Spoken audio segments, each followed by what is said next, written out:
Hello and thank you for tuning in. My name is Colleen Reynolds and I'm going to take you through a video of how I assemble a painting. Now, the framer has put the molding together and I have mats previously cut also by the framer. And so all I do is put the painting, connect it to the mat, and then put it in the frame with the glazing, etc. So I'm going to go through that process. Now I've taken this recording and I'm accelerating the video to about time and a half. So as we get set up, typically a frame kit, if you will, for a watercolor painting will include these materials. So you'll have the painting itself, a mat, plus some backing board of some kind. Mine is foam core. And then you'll have some screws and D-ring hooks and hanging wire, as well as some bumpers and some kind of glazing material, whether it's something you spray on the painting or something you add, like a piece of acrylic or a piece of glass. So that's the setup here. And so this is the mat that goes into the frame. And first talk about the screws. So I use the shortest screws possible, so I don't want to have a long screw, so it goes through the front of the frame. And these are the bumper pads that go on the back. And you'll have some glazing. I have some pieces of glass that are pre-cut in this paper, and you'll see that the glass goes into the frame. I like to take it out. I have a couple pieces of glass stacked together, so I'm going to take that one out and put it into the frame and put the rest aside. So there's some advantages to glass. It doesn't scratch as easily as like acrylic does, and it's easier to clean. Acrylic tends to get static. And then this is the hanging wire. I like to use a coated wire so that I don't have the wire poke me. And here is the wire that I use. It's a number 4 strand that holds up to 20 pounds. So that's why I use that one. I find the thicker wire is more sturdy, but it's also harder to work with. So that's the size that I use. And the screws and then the D-ring hooks what I'll use later. I'll put those off to the side. So the first step then will be to get the painting attached to the mat. So I have a cutting board here that I've cleaned off previously as much as possible, and I use framer's tape that is archival, not masking tape or some other kind of tape, and a sharp knife. I use a snap knife. I like them because they have extra blades built in, so I always have a sharp edge without having to find where I stash my sharp knife supply. And then I take the tape and I cut it with the knife. It's pretty hard to just tear. And then I turn it over, and then I find out, usually the mat's a little bit smaller than the painting itself, so I position the mat where I want it.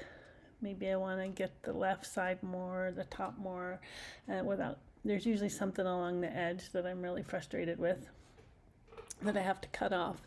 But anyway, you position the mat and then you push it down, hopefully sticking that tape right next to, or right onto the back of the mat. Sometimes I have to pull it off to the edge of the table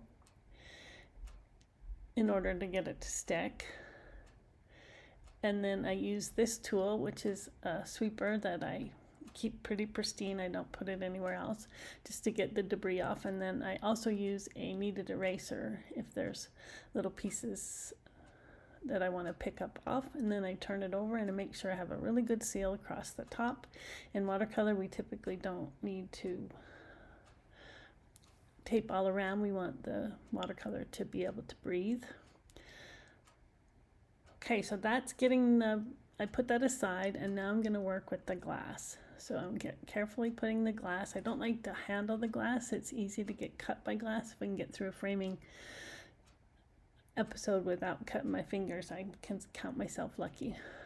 So I use a lint-free cloth, and then I use the spray that's a foaming spray, and then I use a circular motion to clean one side at a time. Actually, I don't like that. That was a microfiber cloth, and it seems to be holding on to some lint. So now I'm getting the actual dish towel lint-free cloth in order to clean off the glass. One side at a time. Now I'm holding the cloth so around the edges. This is hopefully to avoid cutting my fingers and to get fingerprints off the glass. So now I'm working the other side. Again, 2 sprays and then using a circular motion with a lint-free cloth. If you use a paper towel, you can do that, but it tends to leave little residue on the glass if I use a paper product. So lint-free cloth is my favorite. Again, trying to use the towel to keep my fingerprints from getting on the glass. Now I'm going to get back to the painting, put it face down on the glass, give it a minute to dry off so I don't get any wet residue onto the mat. And then I'm going to use the towel again to turn the painting over. And this is where I can see if I have any marks at all or any debris. Looks like I have a little bit there. It's probably on the other side. Perhaps my cutting board wasn't as clean as I thought it was. And now I'm working the glass right on the painting. Now I'm using that Kneaded eraser to pick up a little bit of spots that come from who knows where. And then cleaning again. Looks like there's a spot there. I can try my sweeping, my little handheld broom again. I want to get it as clean as possible. Now be careful when you spray that doesn't go down to the mat, because that'll ruin your mat.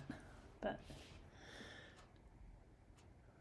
this is probably the most frustrating part about framing a watercolor, is working with the glazing, whether it's acrylic or whether it's glass.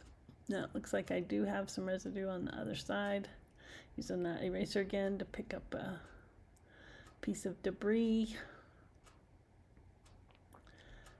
Spraying off that little spot I think I see.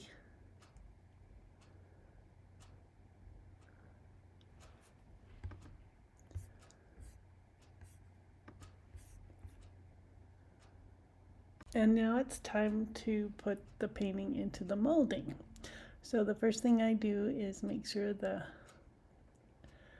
frame is free of debris, and then again now I can hold it, move it to the end and flip it over, because we're going to mostly work the back to start with. So this is the next framing tool. This is a point driver tool, and I use the rigid points that go with this specific point driver.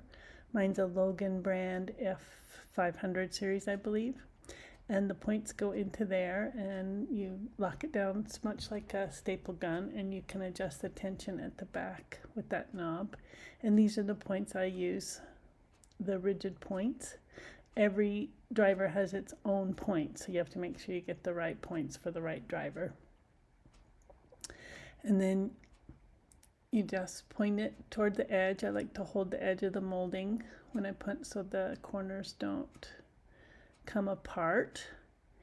And I typically like to do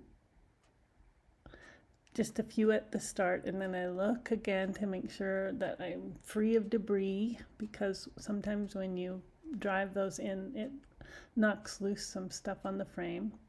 So I do have a smudge or two there, so I wanted to wipe it off again. Fortunately, everything appears to be on the outside of the glass, so I don't have to take it apart.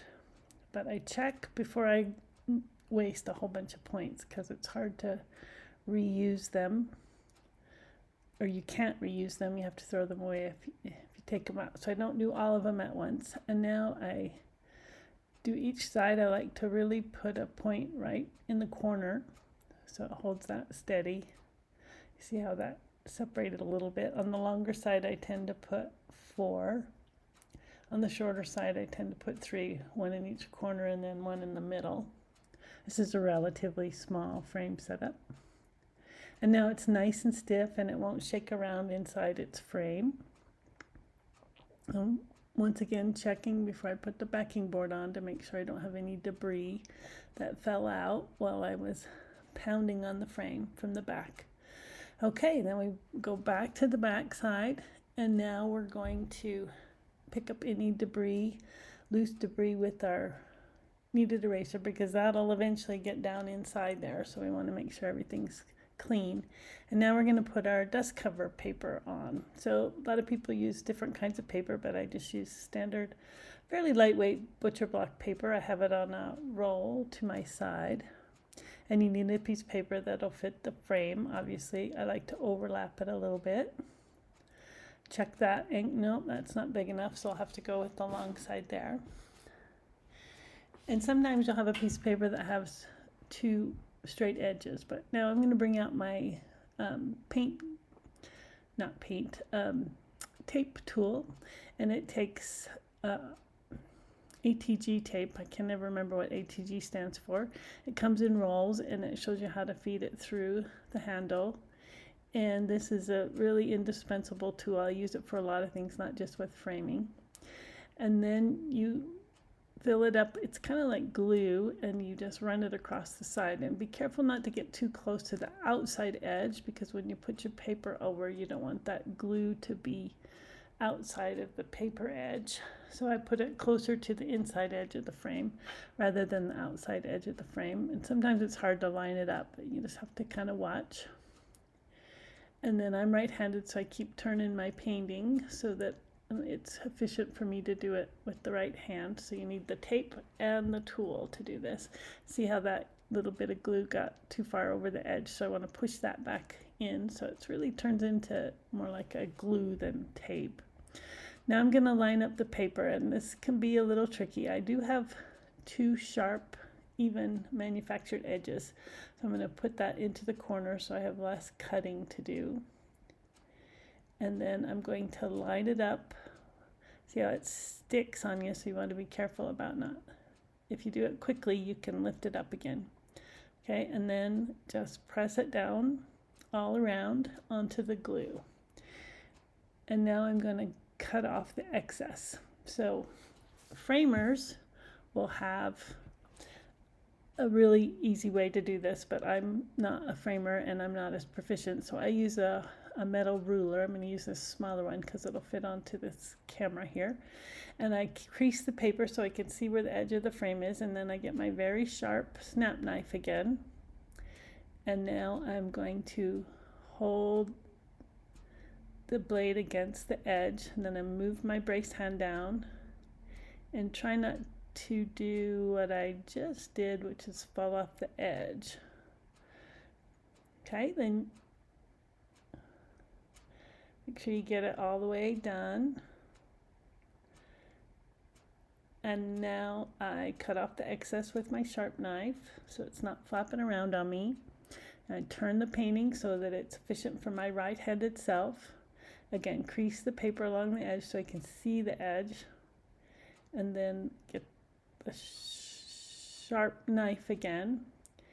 And you want to put that sharp edge right up against the ruler's hard edge. This is why wood rulers don't really work for me. And you kind of tilt the blade to point into the ruler. So now we have the dust cover on it. First thing I want to do is check again to make sure I don't have any debris in there. It's amazing how they come about. Before I put the screws on, I want to find out what the top side is. I'm going to immediately put my bumper pads at the bottom so I don't put my wire on upside down. Now these have really good stickum. I like the little bit bigger ones even for a small frame, and they're felt rather than the rubber ones. I do have a little bit of extra paper there on that corner, so I'm just going to cut that off so it looks nice and professional before I put the bumper on. So now I'll put the second bumper on. All right, now I need to put the hanging wire on and my D-ring hooks. So I measured the whole length of that side, and framers will tell you about 1/3 of the way down, and I have 8 inches, so I'm going to go about 2.5. I'm going to get a regular screwdriver with a point on it, and I'm just going to mark the 2.5 inches so I make sure that they're even on both sides. I'm just going to give myself a mark that I can see once I go to drill in the screws. And I want to go halfway. I don't want to get too close to the outside edge because then the wood might split. So I typically only work with wood frames, not with metal frames. And so metal frames, typically you don't need a dust cover. So this is a wood framing demonstration. So I'm making that mark, and now I'm going to attach the D-ring hooks. So the D-ring hooks have a front and a back side. So one side is flat and one side is curved a little bit. So you put the flat side against the frame. You can see there the curve that comes up. So put the flat side against the frame. And now I use my screwdriver, automatic screwdriver. I've tried to do it with a manual for years, but it just doesn't work for me. I get so frustrated, and sometimes the screwdriver falls off and I break my, I stab my paper, and then I have to redo my desk cover, etc. So I use the automatic screwdriver. You can drill a hole, especially with a real thin backing like that, and you're less likely to have split wood that way. But in general, I use those small screws with a little bit, they're considered wood screws. Okay, now I'm bringing out my hanging wire. Again, this is my number 4 coated hanging wire. I like the coated because it doesn't tend to fray like just the braided wire ones might fray, and the people that are hanging your frames might get their fingers cut. So I like the coated to protect myself and the people that ultimately will hang my painting if it's not me. So I get a piece and I give myself some extras so I can wrap the excess around the wire, and then I use my final tool, which is a wire cutter and a needle nose plier, and I feed the wire underneath. So go in from underneath the D-ring hook, so you feed it from under through and up.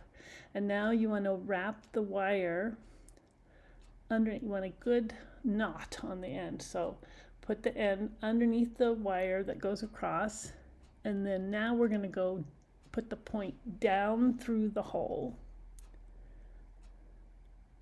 as you can see there. And now you're going to use your middle finger on your other hand to push it back up through the loop. So I'm right-handed, so this is a right-handed demo. And so then pull that nice and taut, and I like to use my needle nose pliers sometime to get that knot really close. And then now we're going to do the same knot on the other side, and I just wrap that around to get it out of the way so it didn't poke me. Again, I'll demonstrate this again, this knot. So you feed it up through the D-ring hook, underneath the wire that goes across, and then down through the hole. And this side you can't see as well because I'm right-handed in covering up the camera, and then up through the loop again, and that gives you a real secure knot that's not going to come loose. Just in case, so we're going to wrap this wire around really tight, and I like to get a real tight wrap. So put that each time you go around, put it right up next to the other. It looks nice and professional. Don't make it long and loopy, and that tends to come loose and poke your exhibit coordinators.